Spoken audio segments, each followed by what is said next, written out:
Well before the Battle of Yavin, thousands of years in fact, a Force-sensitive species lived in a galaxy far, far away. The Yuuzhan Vong lived on the sentient planet of yuuzhan'tar, which was attacked and invaded by a species of droids. However, the living world allowed the Yuuzhan Vong to create new weapons and develop technology from living things. This allowed the species to defeat the droids. With the encouragement of their victory and with their new technology, the Yuuzhan Vong attacked other species and began taking over worlds. However, they soon started fighting amongst themselves. During the infighting, otherwise known as the Kremlevian War, Yuuzhan dropped a moon on the planet Zir. This killed the opposition's leader, but the ending of the war continued the destruction of the galaxy the Yuuzhan Vong lived in. Eventually, the galaxy became inhabitable and completely ruined due to years of conflict. Because of this, the Yuuzhan Vong looked for other galaxies to live in. The Yuuzhan Vong made their way to the galaxy we are all familiar with, and lived there for thousands of years. Although the species never made any major moves initially, Grand Admiral Thrawn encountered them during his time with the Chiss Expansionary Defense Force, and worried about their presence in the unknown regions. Knowing that the New Republic wouldn't be able to stop the race, Thrawn unified the Empire. As the Empire prepared for war, the Yuuzhan Vong made their way into politics and collaborated with the Vagari Empire. In 25 ABY, the species had prepared enough and were ready to invade.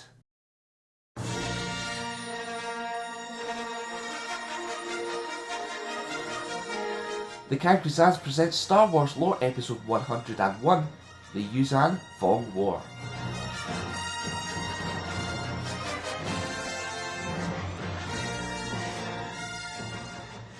With the goal of taking Coruscant, the Yuuzhan Vong had their fleets power through the new territories.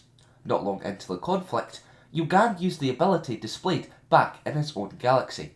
He crashed Serpedal's moon into the planet. Han Solo, his son Anakin, and Chewbacca were all on Serpedal moments before the collision.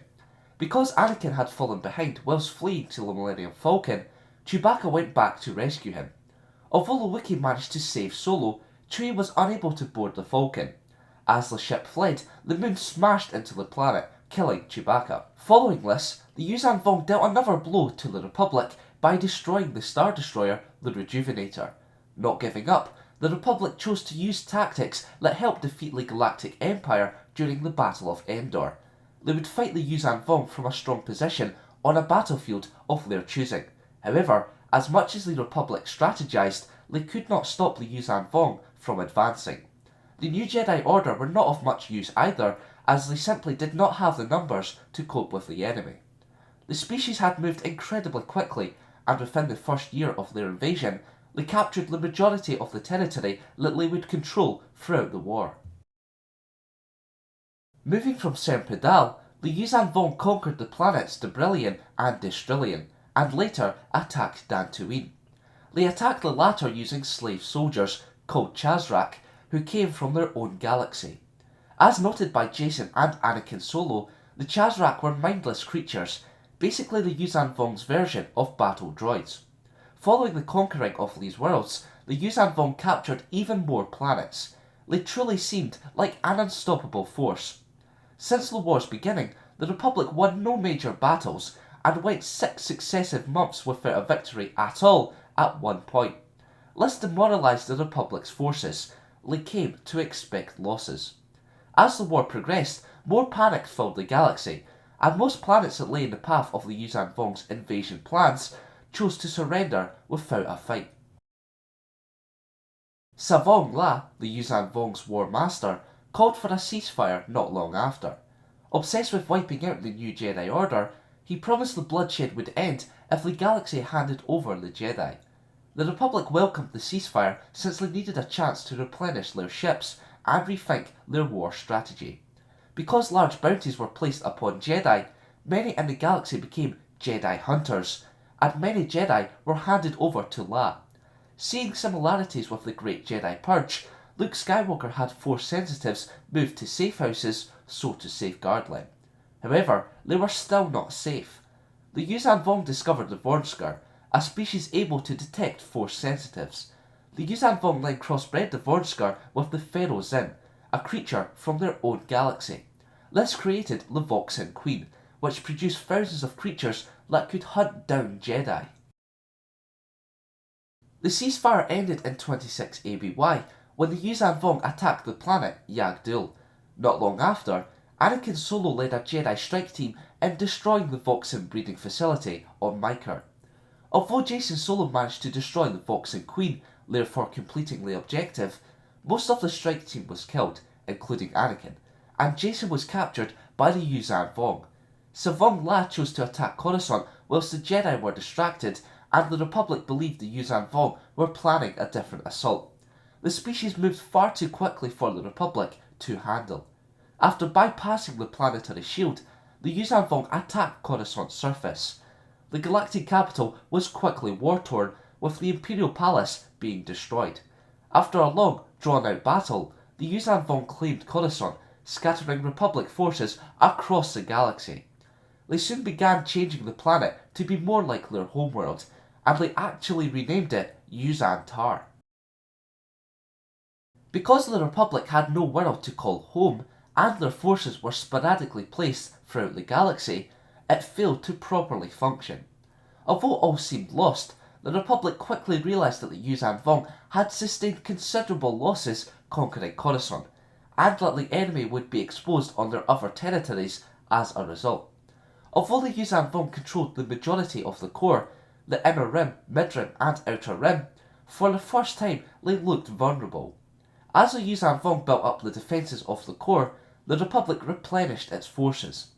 The Coruscant transformation did not go as planned. That, combined with the fact that the Republic had taken back several worlds from the Yuuzhan Vong, meant that the tides of war were slowly changing. The Republic's morale was boosted quite substantially following their string of victories. Unifying the galaxy to its cause, the Republic was able to spearhead attacks which cut off Coruscant from major planets in the mid and inner rims. They managed to join forces with the Imperial Remnant, who avoided the war as much as they could beforehand, to help form the Galactic Federation of Free Alliances. Eventually it was time to attack the Yuuzhan Vong and retake Coruscant, or yuuzhan'tar. The Battle of yuuzhan'tar took place above the transformed Coruscant.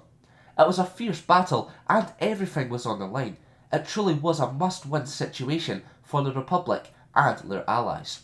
After penetrating the Yuuzhan Vong's initial defences, Luke Skywalker led a Jedi strike team on the planet's surface. Skywalker managed to kill the Supreme Overlord, whilst his nephew, Jacen, killed another important enemy. With the Supreme Overlord dead and the species suffering many casualties, the Yuuzhan Vong surrendered, officially declaring a Republic victory. Although many committed suicide, the Yuuzhan Vong were taken captive. As part of the surrendering negotiations, the remaining Yuuzhan Vong had to help rebuild Coruscant, of course no longer called yuuzhan'tar. Afterwards, the Yuuzhan Vong were sent back to the unknown regions, having the positions of Supreme Overlord and War Masters abolished so to stop another uprising. Although the Yuuzhan Vong devastated the galaxy and the New Republic, they were eventually brought down. The Yuuzhan Vong, as well as the Imperials, never gave the Republic a chance, but they stuck in there and managed to prevail. It just goes to show, they may have been bitter enemies, but in a fight to protect the galaxy, they made a terrific team. The Republic and Imperials, working together amongst many other factions and key figures of course, managed to stop an unstoppable force. If that's not impressive, I don't know what is. Now it's time for this week's question. Do you wish the Yuuzhan Vong war remained canon? Let me know in the comments below. Remember to vote for next week's episode by liking one of the 3 comments below, and for more Star Wars lore, keep it locked here to the King's. Firstly, let's look at the factors that point towards Plagueis being Snoke. Number 1, they both look very similar. Although we currently don't know what species Snoke is, he looks very similar to Plagueis, who was a Mun.